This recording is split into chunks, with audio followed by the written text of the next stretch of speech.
Relind Podrimi është pronari një biznesi për punimin e qelsave në kompleksin e njohur si qendra tregtare në Drenas. Lokali i tij, sikurse edhe 10 bizneset e tjera në këtë kompleks, u përmbët të martën. Podrimi thotë se përgjegjësinë për vërshimet e mban komuna e Drenasit, e cila sipas tij ka shkaktuar mbylljen e pusetave dhe gypave që bartin ujërat atmosferik drejt lumit Drenica. Problemi ka fillu pe kur u marru ky objekt këtë mbrapa neje, se këtu janë ka shok të sintetik ose ujërat atmosferik janë ka atë.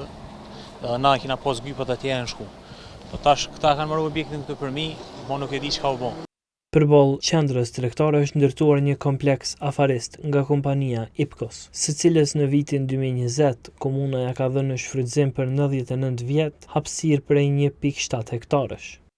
Në këtë hapësirë ka kaluar dhe rrjeti kanalizimit të ujërave atmosferik, por të cilit pak metra pa mbërritur në lumin Drenica i është betonuar rrjedha.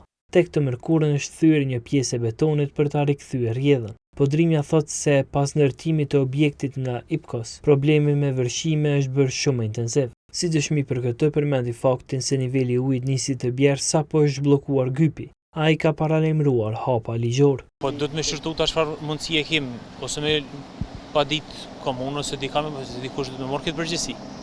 Do të më hetu dikush kush e ka bën këtë farsani. Se kjo nuk është në rregull, do më 7 biznese dikon këtu janë, 7 familje. Për mi 100 punëtor të punojnë morrin rruga të ardha. Version të njëjtë dha dhe Lulzim Rukiqi, i cili në qendrën tregtare ka një biznes rroba qepësie. Edhe atij është përmbytur lokali. Ai konsideron që edhe me ndërtimin e parkingut në këtë kompleks janë mbuluar pusetat për kullimin e ujit. Rukiqi ka akuzuar komunën se veprimet i kanë ndërmarrë qëllimshëm. Po neve po na bën dëm rregullisht. Marrë diçka, prish diçka.